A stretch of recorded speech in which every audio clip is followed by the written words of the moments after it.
odpoledne, vážení účastníci konference Čaj u Mefista.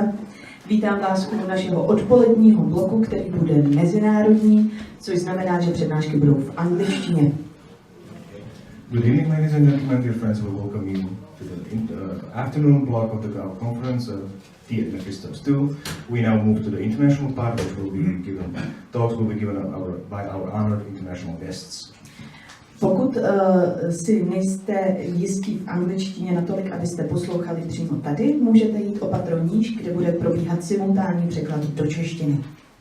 If you are not sure by your English, which is the language you are now hearing, then you can move onto the lower level, which will be simultaneously translated. The talk will be simultaneously translated to Czech language.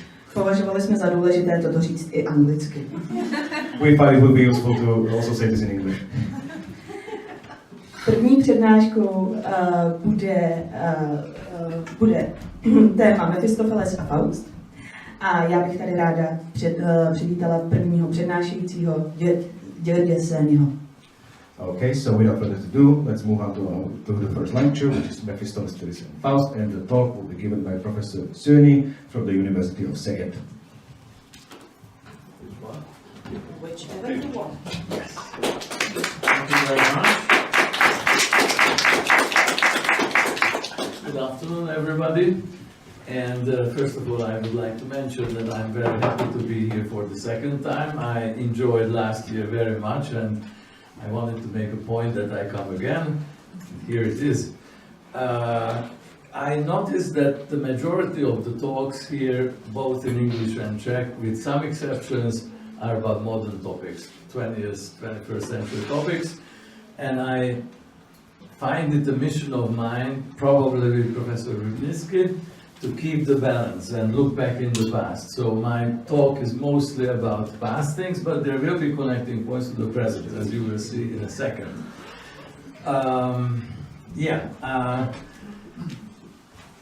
I would like to, well, of course, when I heard the title Tea at Mephisto, immediately came to my mind that I must talk about Mephisto something. And this is the talk about, but you will see that one of my theses is that there is no Mephisto without Faust. They very closely connected to each other, and that's why I will make a kind of a double presentation touching up on both of them. My other thesis is, in spite of what I said a minute ago, that I will talk about the past, that Mephisto is still with us, everywhere in our culture. And I would like to illustrate this with these two pictures. You can see that I actually, a few weeks ago, I took these pictures in France, and delightfully I noticed that there's a chain of shoe stores which are called Mephisto. So here is one, and of course even on restaurants you see the devil cropping up. So, as I say, Mephisto is with us still. But how could we define who is Mephisto? And there is one definition. You can give many. Sorry if I block your way, but no, I have to see my own slides to read out.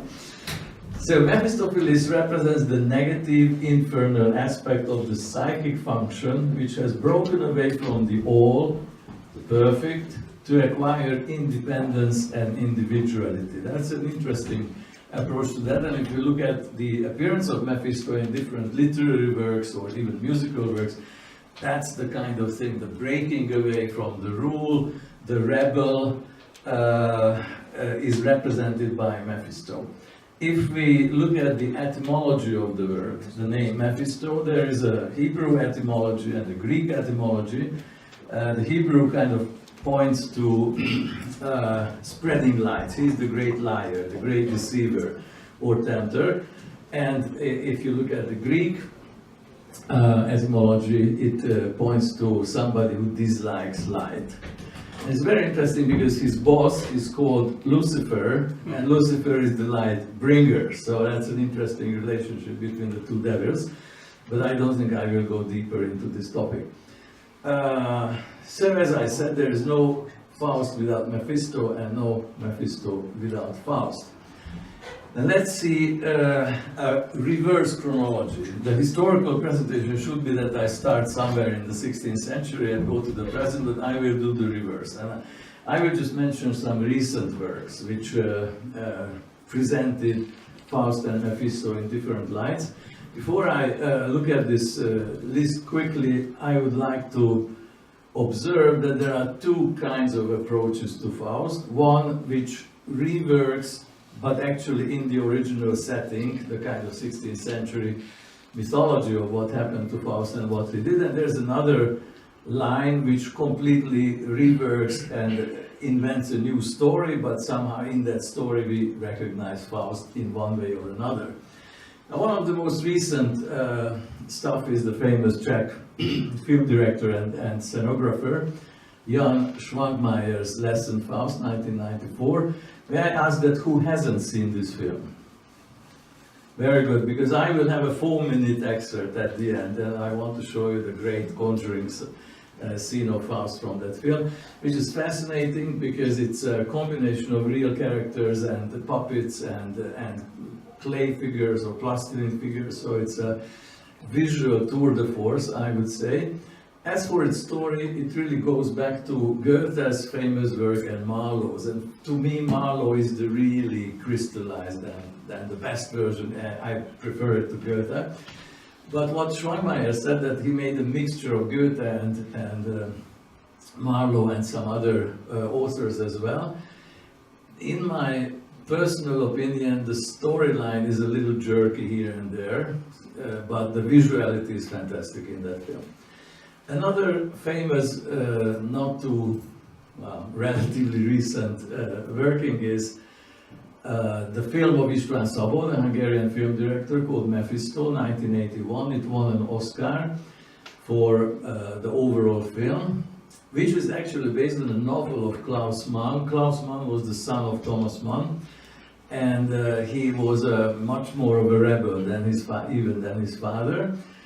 And he had a sister, obviously Thomas Mann's daughter, Erika, who briefly was married to this Gustav Gründgens.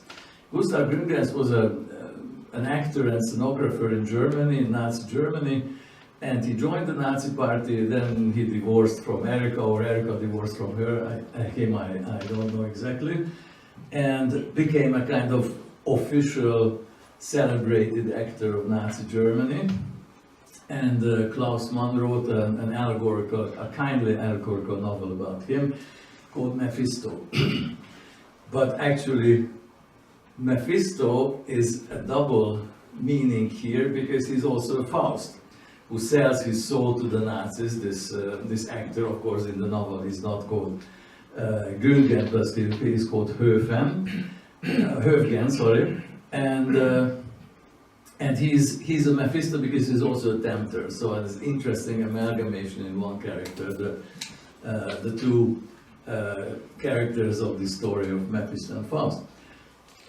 You might know or you might not know, there is a very interesting kind of aftermath of the novel, not the film, because in Germany the relatives of Gustav Gründgens managed to block the publication of the novel for several decades. The novel was written in the late 30s, and in 56 was the first printed edition in East Germany, but in West Germany it was only 1981, the year of the film, when it was published.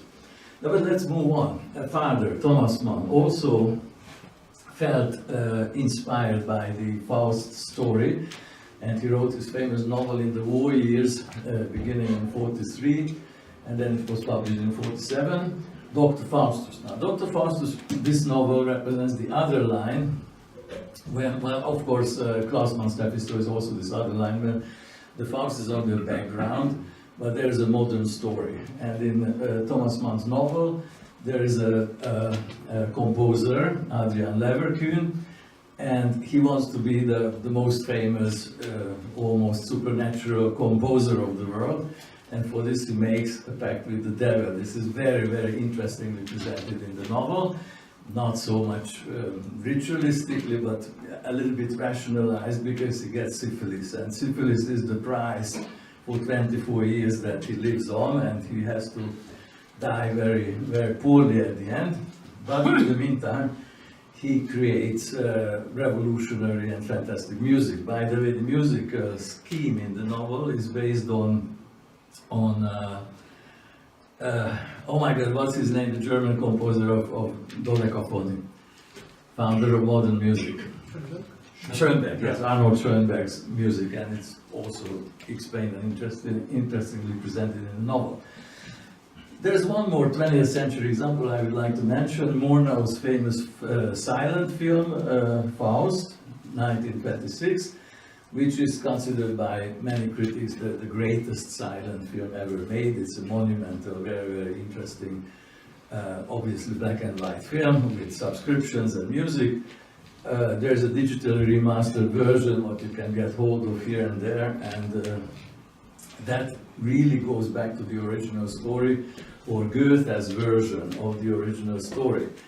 Now, if you move back in time, we reach other 19th century authors, and we reach other genres or media of representation, because Charles Gounod's Faust is an opera, as you know, very much also based on, although romanticized, even more romanticized, of the Goethe story. Or there's Ferenc Liszt, the Hungarian composer's famous Faust symphony, and the third movement of the Faust symphony is titled Mephistophilis, so even the name appears in the music. Allegro vivace ironico, it's an interesting kind of musical genre title to that. And then we reach Goethe. Johann Wolfgang Goethe, a great classicist and romantic German poet, main work, and he was struggling with these themes throughout his life. He wrote the first version in 1779, then he finished it in 1790. It was republished, rewritten in 1808, then by 1824 he finished the second part, because it's a two-part, huge, monumental poem, basically a dramatic poem, or a poetical drama, we could say. And the final version came out in 1832. Now, I will come back to Goethe for a moment after we covered Christopher Marlowe, because I think that the Marlowe story is really the core and the really archetypal story of Faust and what happens between Faust and Mephistopheles. Basically, Marlowe's drama starts with Faustus coming on the scene, and he tells that he got disappointed in all sciences, and he gives a fairly detailed description of medicine, law, theology, and other subjects, and he comes to the conclusion that none of these sciences are really giving him the power and knowledge what he was looking for, so he's disappointed. And then come two of his friends, Valdes and Cornelius, who tell that, why don't you try magic? So this is how magic comes on the scene. And indeed, Faustus tries magic, then he meets somebody called Agrippa, and of course that is a name which is very familiar for us. And Agrippa gives him a book from which he starts learning magic, and it turns out to be black magic. Now, the historical background is interesting because Cornelius Agrippa's famous 3 books of occult philosophy is not black magic, although there are some dubious parts in it. But there's a 4th book, the so-called Pseudo-Agrippa, which is all around black magic, and it was persecuted in the 16th century. The problem is that we don't know what exactly was Marlowe's source for this writing, but there are very detailed descriptions and scenographies of magical actions in the drama. Well, anyway, Faustus basically sells his soul, makes the pact with the devil, as we know, and 24 years later, the time is up. Now, what happens in these 24 years? In Marlowe's drama, he wants to get omniscience. That's his main focus. Not only, but he doesn't want to become a dictator or any kind of political hero, but he wants to know everything, especially about the cosmos, the universe, the secrets of the universe, and God's secrets. And Mephistopheles promises him at the beginning. But it turns out that this is really all kinds of jokes, what he gets throughout these 24 years. So he is deceived by the trickster, as I etymologized the name at the beginning. And there is a good angel appearing in Marlowe's drama, and this good angel constantly tries Faust pull back from the left-hand path, if I may say that, and says that regret. And Faustus actually has some very interesting theological arguments, quotations from the Bible that there is no point. It's a little bit like Calvinist predestination, that there's no point of regretting because if I have to go to hell, then I will go to hell, so something like this. But towards the end, he is kind of shaken and he starts really regretting, sorry, not only regret, but repent, yes, to formally revoke your bad views or heretical views. And then Mephistophilis comes to the conclusion that something must be done to pull him back towards hell. And Faustus says that I would like to see Helen of Troy, the most beautiful woman. And actually Mephistophilis conjures up Helen, and they have an encounter, whatever you think about this encounter. But then it turns out that actually it was a devil in disguise. So that was again another trick, a trap into which Faustus was brought. And then there's no return. So actually very soon Faustus is taken by devils to hell. And in the 16th century theater, on Marlowe's stage, there was a so-called trapdoor from which the devils came out with smoke and whatever. There could be very effective stage effect. And this is where Faustus is pulled down at the end of the play. Now, I told the story with some details, but we have to go back to Goethe, because much of the story appears in Goethe with one very significant addition, and this is the character of Margaret, Faustus's love, who tries to save Faustus's life. And to some extent it is successful, although dubious. So I don't want to talk more about Goethe because I'm absolutely not an expert on Goethe, but you have to see how this story develops from a very straightforward, more straightforward moralistic story to an even more and romanticized moralistic story in the 19th century. And this is what Gounod's opera also repeats. Okay, but Marlowe was not the inventor of this Faust story, but actually took it from first anonymous, and then I get back to that in a second. Basically, there is something which is popular literature originated in Germany. This is what we call the German Volksbuch. And this was translated into English very quickly, actually, after its publication in Germany. And Marlowe took the story from there. Okay, now here's the plot which I just told you, so I'm not going to repeat that part because that's what Doctor Faustus is about, except the comic line. There's also a comic line in the play, a character called Wagner, who is a fairly stupid but very ambitious young man who will be the servant of Faustus, and then he tries to imitate the magic procedures of his master, Faustus, and of course he's punished for that, and that was an occasion for laughter and kind of making fun of this kind of magical stuff. Okay, so that's the story. What should we know about Marlowe? Marlowe was a very, very strange and, in a way, extreme character of the English Renaissance, contemporary of Shakespeare. If somebody has seen the film Shakespeare in Love, then there is the rivalry between Shakespeare and Marlowe. Marlowe very, very early died. He was born in 1564, and in 93 he was murdered in a pub. And there have been going on speculations, how was he murdered, why was he murdered. It's a complicated story, I don't go into the details. But what we know about him, that he was a rather reckless character, almost a demonic character. He had all sorts of conflicts. He had already killed 2 persons by the time he was killed. He was a spy sent to Catholic centers in France to protect Queen Elizabeth, who was Protestant and saving Protestantism in England. And a few weeks before his death, there was another spy. So that's the beauty, that the spies were spying on each other as well, and they sent reports to the spy master, who was Walsingham, was that aristocrat who organized the English Secret Service in the time of Queen Elizabeth.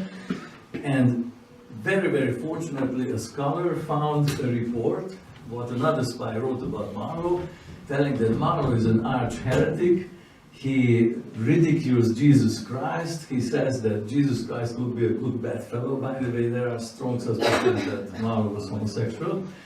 Then in this report we read that Marlowe says that there is more truth in a pipe, tobacco is just a new thing in Europe at that time, than in the whole Bible, etc., etc., etc. Absolutely horrifying stuff.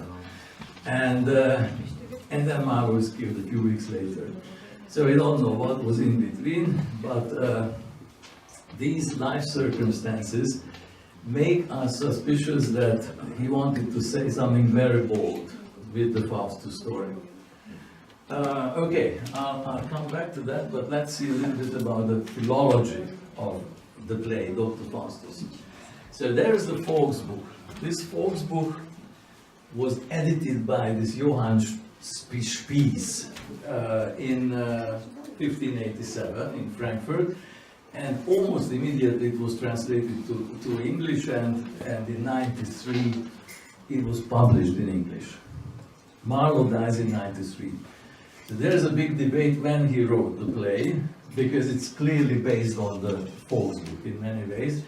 So either he had a manuscript of the English version, or he knew German. We don't know if he knew German and could read the original, or it was really the last weeks of his life when he wrote it, when the Faust book was already printed.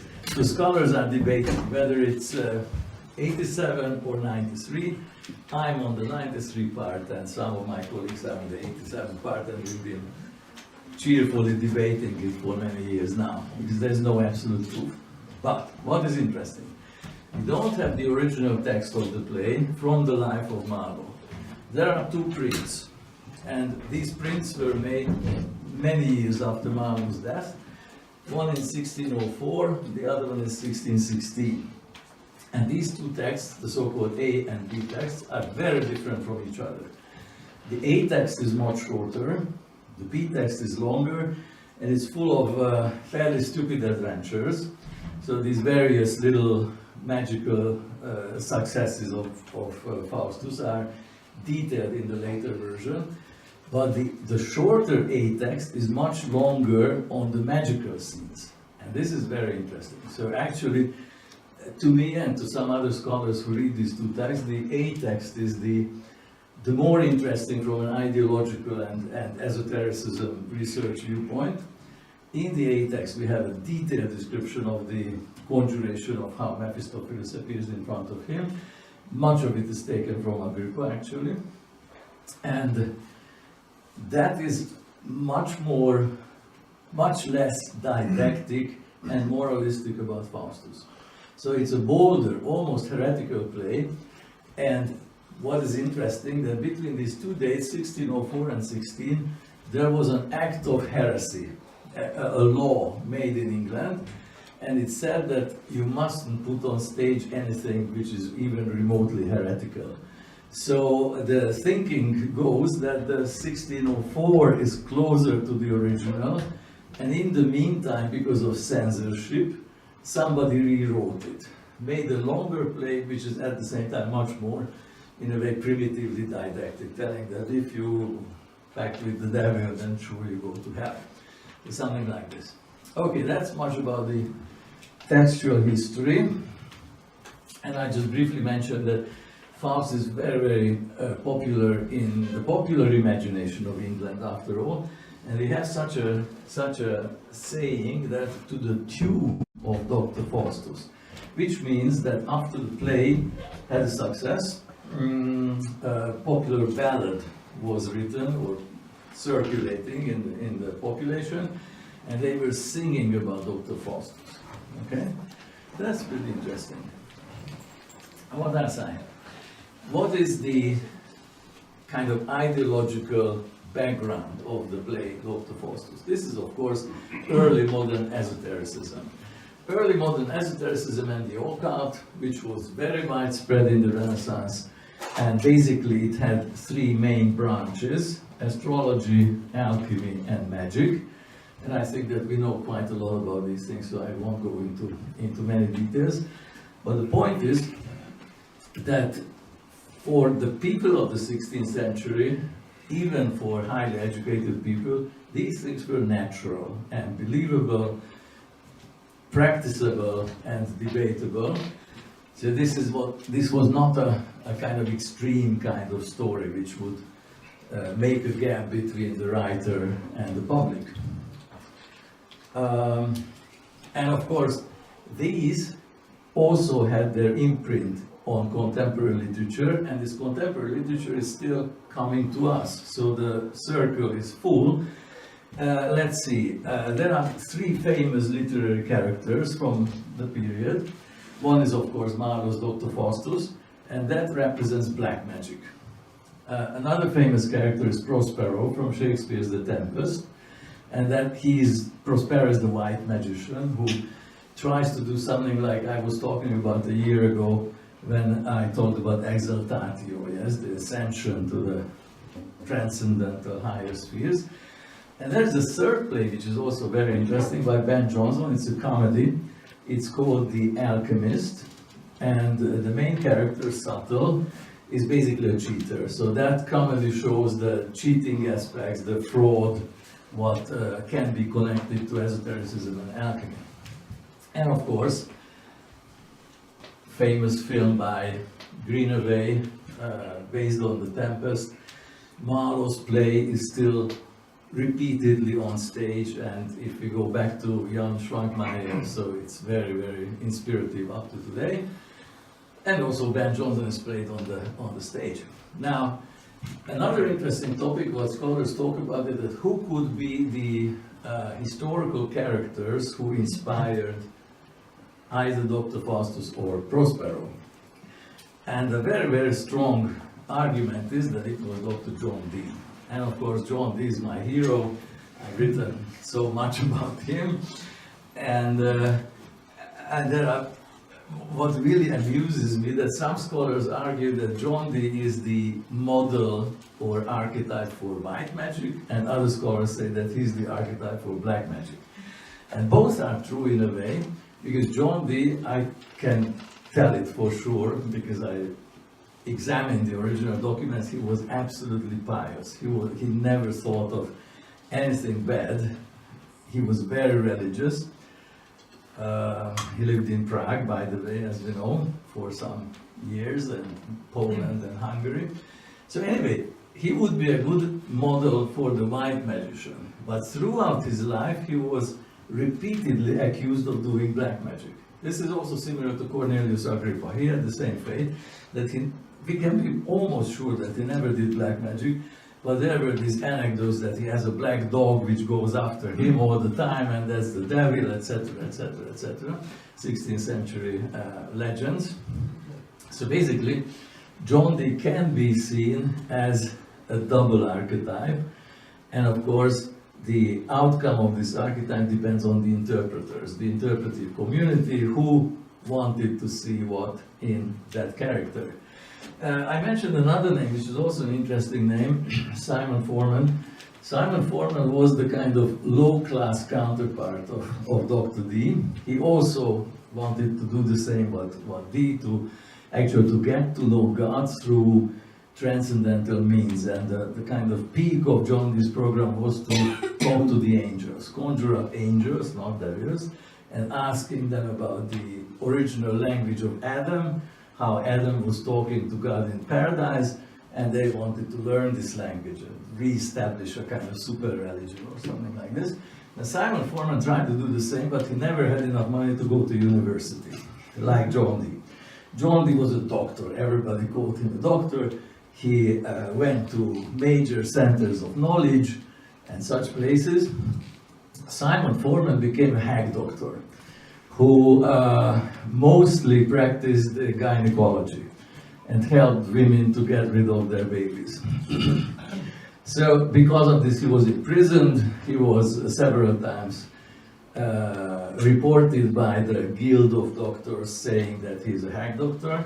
But at the same time, he was completely imbued into these sciences, and since he didn't have money for buying such books like Agrippa's printed editions, he copied them for himself. So we have huge manuscripts what this poor man was copying year by year, you know, that he would have these books. It's an absolutely fantastic story. But anyway, so these kind of characters could be kind of archetypal characters in the formation of the Faust stories.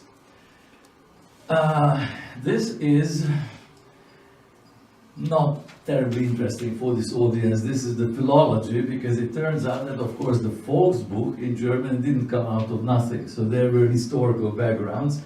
And actually a friend, a scholar friend of mine, Frank Barron, managed to uncover the whole story. Who was the original historical Doctor Faustus and how the legend developed about him.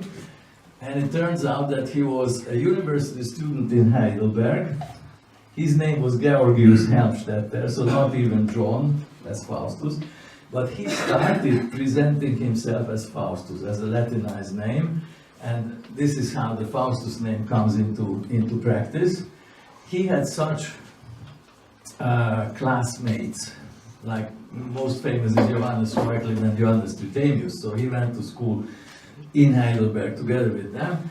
Reuchlin is the great Kabbalist, the first major Christian Kabbalist, and Tritemius was doing angel magic and invention of secret codes, how to send messages with the angels and such things. So that's the beginning of the story. And then there are several references to him, and Luther, in his so-called table talks, when he's talking about various topics, he was talking about the devil, the presence of the devil in our life, and he kind of passingly mentioned Faustus. This was taken over by Melanchthon, who was his really learned ideologue, and then it went on and on and on and on, and finally, again, I'm not tiring you with the details, to the Volksbuch. So basically the Volksbuch is the amalgamation of a long historical series of hearsay, legends, anecdotes, this and that. And the Volksbuch is not of great literary merit, and it's also very didactic. So it's basically a Protestant propaganda, that if you sin, that's what will happen to you, more or less. But the elements of the story are, which Marlowe takes over and makes an extremely high quality and interesting piece of literature from it. And then it goes to Goethe, who even elevates it for one level higher, and then the rest, which I was talking about. I'm almost at the end of my talk. Many interpreters of Faustus say that Faustus is one of the archetypal models of Western man, as opposed to Eastern, Buddhist, Zen, whatever, Confucian, etc., etc. And when we say that he's an archetype of Western man, I feel obliged to put next to him Icarus. Because there are very interesting parallels between the Icarus story, which of course is antique, and the Faust story, which is Renaissance, it's early modern. And what is it? It's basically ambition. And ambition is an extremely ambiguous, double-edged kind of thing among our societies. Ambition is admirable, that you want to get higher, you want to know more, you want to reach more, but ambition very often leads you to certain traps, like making a pact with the devil. Even that's not high enough a price for that. And the same thing happens with Icarus, yes, that he gets the wings, he can fly out from the labyrinth, and what happens that he wants to know more, he wants to fly higher, and his father told him not to do that because the wax will melt on your wings. He doesn't care and he falls down. That's one of my favorite paintings by the 16th century Brougham. Title is The Fall of Icarus. If I don't give you the title, you will never find out. What is it? This is Icarus, okay? On this very rich, fantastic landscape, he's just falling down into the sea and getting drowned. So basically hubris. Morally condemnable, but as a human ambition, maybe admirable. This is that kind of ambiguity, which is fantastic in the Faust story. And we can go back to Aristotle, who wrote a pretty fascinating literary theory called Poetics. And in that he says that the tragic hero has to be ambiguous. It mustn't be too good, because then we feel it injustice when he falls. He mustn't be absolutely bad, because then we are happy that he falls. But the real tragic hero generates these kind of very ups and down kind of feelings. Yes, I think that we are almost at the end. This is just a recap. That is, of course, not only Mephisto, but Lucifer, Satan, the whole devil race has been inspiring literature and Western culture. So here are a couple of quotations, even from the Bible. For example, in the book of Wisdom, we can read that God created man for incorruption and made him in the image of his own eternity, but through the devil's envy, death entered the world. So that's the origin of all bad. Or in the Gospel of John, there is no truth in him. When he lies, he speaks according to his own nature, for he is a liar and a father of lies. So this is the archetypal temptation. And then we can mention many, many famous literary works. In Dante's Hell, Satan is in the very core of the depths of hell, when he's, interestingly, he's not burning, but he's frozen in a piece of ice. Yes? Good for him. He probably would have liked fire, but this is just the opposite. Or in Milton's Paradise Lost, he is the rebel, and that's another very interesting, long-lasting topic and debate. Whose hero is the Satan? Or which writer is on the Satan's part? Now, I don't have enough time to give you an analysis of Paradise Lost, which is also something I dealt with, but Milton's Satan appears as a great shining hero at the beginning, then it turns into a cormorant, and finally it turns into a hissing snake which is stabbed over. So there is a negative development in Milton. Or William Blake was also speculating a lot about Satan, and he says that evil is the active from which energy springs, so a kind of energy, and I guess that we see in various circles today that this line is continued on. Satan and witchcraft, that's another very interesting case. And of course, one of the most important things in witchcraft, the greatest sin is to have an intercourse with the devil. And this is exactly what happens to Faustus when he thinks it's Helen, but really it's a devil. So you have committed the greatest sin, and thus Faustus becomes a witch. This is how witchcraft theories and the story of Faust connect to each other. Music, Mussorgsky on the Bald Mountain, it's really fascinating music, which is about witches gathering and the witches' Sabbath. Or Bulgakov's famous Master and Margarita, I could mention, not mentioning an important topic of these conferences, Neo-Satanism or Satanism. I don't know if Lave's name has been already mentioned yesterday, but for sure it will be sooner or later. So basically, the conclusion is that Satan is still with us, Mephistophilis is still with us, and we can turn into Faust very easily, so beware. Thank you very much.